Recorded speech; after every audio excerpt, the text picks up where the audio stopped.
या देवी सर्वभूतेषु शक्तिरूपेण संस्थिता नमस्तस्यै नमस्तस्यै नमस्तस्यै नमो नमः। जय माता दी दोस्तों, आप सभी को चैत्र मास नवरात्रि की हार्दिक शुभकामनाएं। तो आज की इस वीडियो में आप लोग सुनेंगे दुर्गा सप्तशती पाठ का 11वां अध्याय। देवताओं द्वारा देवी की स्तुति तथा देवी द्वारा देवताओं को वरदान। ऋषि कहते हैं, देवी के द्वारा वहाँ महादैत्यपति शुंभ के मारे जाने पर इंद्र आदि देवता अग्नि को आगे करके उनका कात्यायनी देवी की स्तुति करने लगे। उस समय अभीष्ट की प्राप्ति होने से उनके मुख कमल दमक उठे और उनके प्रकाश से दिशाएं भी जगमगा उठी थीं। देवता बोले, शरणागत की पीड़ा दूर करने वाली देवी हम पर प्रसन्न हो। संपूर्ण जगत की माता प्रसन्न हो। विश्वेश्वरी, विश्व की रक्षा करो। देवी तुम ही चराचर जगत की अधीश्वरी हो। तुम ही जगत का एकमात्र आधार हो, क्योंकि पृथ्वी रूप में तुम्हारी स्थिति है। देवी तुम्हारा पराक्रम अलंघनीय है। तुम ही जल रूप में स्थित होकर संपूर्ण जगत को तृप्त करती हो। तुम अनंत बल संपन्न वैष्णवी शक्ति हो। इस विश्व की कारणभूता परा माया हो। देवी, तुमने इस समस्त जगत को मोहित कर रखा है। तुम ही प्रसन्न होने पर इस पृथ्वी पर मोक्ष की प्राप्ति कराती हो। देवी, संपूर्ण विद्याएं तुम्हारे ही भिन्न भिन्न स्वरूप हैं। जगत में जितनी स्त्रियां हैं वे सब तुम्हारी ही मूर्तियां हैं। जगदम्ब, एकमात्र तुमने ही इस विश्व को व्याप्त कर रखा है। तुम्हारी स्तुति क्या हो सकती है? तुम तो स्तवन करने योग्य पदार्थों से परे एवं परावाड़ी हो। जब तुम सर्वस्वरूपा देवी स्वर्ग तथा मोक्ष प्रदान करने वाली हो, तब इसी रूप में तुम्हारी स्तुति हो गई। तुम्हारी स्तुति के लिए इससे अच्छी उक्तियां और क्या हो सकती हैं? बुद्धि रूप से सब लोगों के हृदय में विराजमान रहने वाली तथा स्वर्ग एवं मोक्ष प्रदान करने वाली नारायणी देवी, तुम्हें नमस्कार है। कला, काष्ठा आदि के रूप से क्रमश परिणाम अवस्था परिवर्तन की ओर ले जाने वाली तथा विश्व का उपसंहार करने में समर्थ नारायणी, तुम्हें नमस्कार है। नारायणी, तुम सब प्रकार का मंगल प्रदान करने वाली मंगलमयी हो। कल्याणदायिनी शिवा हो। सब पुरुषार्थों को सिद्ध करने वाली शरणागत वत्सला, तीन नेत्रों वाली एवं गौरी हो, तुम्हें नमस्कार है। तुम सृष्टि पालन और संहार की शक्तिभूता सनातनी देवी, गुणों का आधार तथा सर्व गुणमयी हो। नारायणी, तुम्हें नमस्कार है। शरण में आए हुए दीनों एवं पीड़ितों की रक्षा में संलग्न रहने वाली तथा सबकी पीड़ा दूर करने वाली नारायणी देवी, तुम्हें नमस्कार है। नारायणी, तुम ब्रह्माणी का रूप धारण करके हंसों से जुते हुए विमान पर बैठती तथा कुश मिश्रित जल छिड़कती रहती हो, तुम्हें नमस्कार है। माहेश्वरी रूप से त्रिशूल, चंद्रमा एवं सर्प को धारण करने वाली तथा महान वृषभ की पीठ पर बैठने वाली नारायणी देवी, तुम्हें नमस्कार है। मोरों और मुर्गों से घिरे रहने वाली तथा महाशक्ति धारण करने वाली कौमारी रूप धारिणी निष्पाप्य नारायणी, तुम्हें नमस्कार है। शंख, चक्र, गदा और शंख धनुष धूप उत्तम आयुधों को धारण करने वाली वैष्णवी शक्ति रूपा नारायणी, तुम प्रसन्न हो जाओ, तुम्हें नमस्कार है। हाथ में भयानक महाचक्र लिए और दाढ़ों पर धरती को उठाए बाराही रूप धारिणी कल्याणमयी नारायणी, तुम्हें नमस्कार है। भयंकर नरसिंह रूप से दैत्यों के वध के लिए उद्योग करने वाली तथा त्रिभुवन की रक्षा में संलग्न रहने वाली नारायणी देवी तुम्हें नमस्कार है। मस्तक पर किरीट और हाथ में महावज्र धारण करने वाली, सहस्त्र नेत्रों के कारण उद्दीप्त दिखाई देने वाली और वृत्रासुर के प्राणों का अपहरण करने वाली इंद्र शक्ति रूपा नारायणी देवी तुम्हें नमस्कार है। शिवदूती रूप से दैत्यों की महती सेना का संहार करने वाली, भयंकर रूप धारण तथा विकट गर्जना करने वाली नारायणी देवी तुम्हें नमस्कार है। दाढ़ों के कारण विकराल मुख वाली, मुंडमाला से विभूषित मुंड मर्दिनी चामुंडा रूपा नारायणी देवी तुम्हें नमस्कार है। लक्ष्मी लज्जा महाविद्या श्रद्धा पुष्टि स्वधा ध्रुवा महारात्रि तथा महाअविद्या रूपा नारायणी तुम्हें नमस्कार है। मेधा सरस्वती वरा श्रेष्ठा भूति ऐश्वर्य रूपा बापप्री भूरे रंग की अथवा पार्वती तामसी महाकाली नियता संयम परायणा तथा ईशा सबकी अधीश्वरी रूपणी नारायणी देवी तुम्हें नमस्कार है।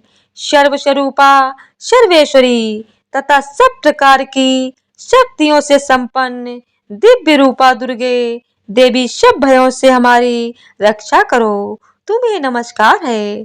कात्यायनी यह 3 लोचनों से विभूषित तुम्हारा सौम्य मुख सब प्रकार के भयों से हमारी रक्षा करे तुम्हें नमस्कार है। भद्रकाली ज्वालाओं के कारण विकराल प्रतीत होने वाला अत्यंत भयंकर और समस्त असुरों का संहार करने वाली तथा त्रिशूल भय से हमें बचाएं तुम्हें नमस्कार है। देवी जो अपनी ध्वनि से संपूर्ण जगत को व्याप्त करके दैत्यों के तेज नष्ट किए देता है, वह तुम्हारा घंटा हम लोगों की पापों से उसी प्रकार रक्षा करे जैसे माता अपने पुत्रों की बुरे कर्मों से रक्षा करती हैं। चंडिके तुम्हारे हाथों में सुशोभित खड़ग जो असुरों के रक्त और चर्बी से चर्चित है, हमारा मंगल करे हम तुम्हें नमस्कार करते हैं। देवी तुम प्रसन्न होने पर सब रोगों को नष्ट कर देती हो और कुपित होने पर मनोवांछित सभी कामनाओं का नाश कर देती हो। जो लोग तुम्हारी शरण में आ चुके हैं उन पर विपत्ति तो आती ही नहीं। तुम्हारी शरण में गए हुए मनुष्य दूसरों को शरण देने वाले हो जाते हैं। देवी अंबिके तुमने अपने स्वरूप को अनेक भागों में विभक्त करके नाना प्रकार के रूपों से जो इस समय इन धर्मद्रोही महादैत्यों का संहार किया है, वह सब दूसरी कौन कर सकती थी। विद्याओं में ज्ञान को प्रकाशित करने वाले शास्त्रों में तथा आदि वाक्यों वेदों में तुम्हारे सिवा और किसका वर्णन करें तथा तुमको छोड़कर दूसरी कौन ऐसी शक्ति है जो इस विश्व को अज्ञानमय घोर अंधकार से परिपूर्ण ममता रूपी घड़े में निरंतर भटका रही हो।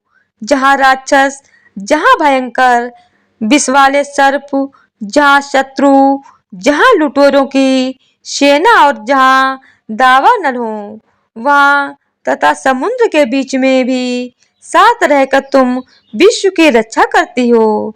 विश्वेश्वरी तुम विश्व का पालन करती हो, विश्व रूपा हो, इसीलिए संपूर्ण विश्व को धारण करती हो। तुम भगवान विश्वनाथ की भी वंदनीय हो। जो लोग भक्ति पूर्वक तुम्हारे सामने मस्तक झुकाते हैं वे संपूर्ण विश्व को आश्रय देने वाले होते हैं। देवी प्रसन्न हो, जैसे इस समय असुरों का वध करके तुमने शीघ्र ही हमारी रक्षा की है, उसी प्रकार सदा हमें शत्रुओं के भय से बचाओ। संपूर्ण जगत का पाप नष्ट कर दो और उत्पात एवं पापों के फलस्वरूप प्राप्त होने वाले महामारी आदि बड़े बड़े उपद्रवों को शीघ्र दूर करो। विश्व की पीड़ा दूर करने वाली देवी, हम तुम्हारे चरणों पर पड़े हुए हैं, हम पर प्रसन्न हो जाओ। त्रिलोक निवासियों की पूजनीय परमेश्वरी, सब लोगों को वरदान दो। देवी बोली, देवताओं, मैं वर देने को तैयार हूँ। तुम्हारे मन में जिसकी इच्छा हो वह वर मांग लो।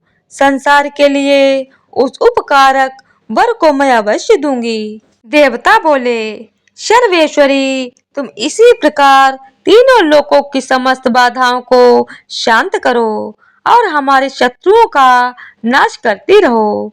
देवी बोली, देवताओं, वैवस्वत मनवंतर के 28वें युग में शुंभ और निशुंभ नाम के दो अन्य महादैत्य उत्पन्न होंगे।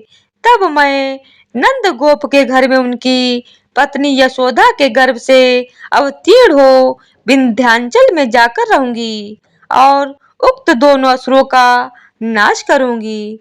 फिर अत्यंत भयंकर रूप से पृथ्वी पर अवतार ले मैं विप्रचित नाम वाले दानवों का वध करूंगी। उन भयंकर महादैत्यों को भक्षण करते समय मेरे दांत अनार के फूल की भांति लाल हो जाएंगे। तब स्वर्ग में देवता और मृत्यु लोक में मनुष्य सदा मेरी स्तुति करते हुए मुझे रक्त दंतिका कहेंगे। फिर जब पृथ्वी पर 100 वर्षों के लिए वर्षा रुक जाएगी और पानी का अभाव हो जाएगा, उस समय मुनियों के स्तवन करने पर मैं पृथ्वी पर आयोजन निजा रूप में प्रकट होंगी और 100 नेत्रों से मुनियों को देखूंगी। अतः मनुष्य शताक्षी इस नाम से मेरा कीर्तन करेंगे। देवताओं, उस समय मैं अपने शरीर से उत्पन्न हुए शांकों द्वारा समस्त संसार का भरण पोषण करूंगी। जब तक वर्षा नहीं होगी तब तक के वे शाक ही सबके प्राणों की रक्षा करेंगे। ऐसा करने के कारण पृथ्वी पर शाकंभरी के नाम से मेरी ख्याति होगी। उसी अवतार में मैं दुर्गम नामक महादैत्य का वध भी करूंगी। इससे मेरा नाम दुर्गा देवी के रूप से प्रसिद्ध होगा। फिर मैं जब भीम रूप धारण करके मुनियों की रक्षा के लिए हिमालय पर रहने वाले राक्षसों का भक्षण करूंगी, उस समय सब मुनि भक्ति से नतमस्तक होकर मेरी स्तुति करेंगे। तब मेरा नाम भीमा देवी के रूप में विख्यात होगा। जब अरुण नामक दैत्य तीनों लोकों में भारी उपद्रव मचाएगा, तब मैं तीनों लोकों का हित करने के लिए 6 पैरों वाले असंख्य भ्रमरों का रूप धारण करके उस महादैत्य का वध करूंगी। उस समय सब लोग भ्रामरी के नाम से चारों ओर मेरी स्तुति करेंगे। इस प्रकार जब जब संसार में दानवी बाधा उपस्थिति होगी, तब तब अवतार लेकर मैं शत्रुओं का संहार करूंगी। तो प्रेम से बोलिए भ्रामरी देवी की जय हो। तो इसी तरह से देवी स्तुति नामक 11वां अध्याय पूरा हुआ। जगत जननी जगदम्बा भवानी की जय हो। तो आज की वीडियो अगर आप लोगों को पसंद आई हो तो वीडियो को लाइक, शेयर और चैनल को सब्सक्राइब कर दीजिएगा। जय माता दी दोस्तों।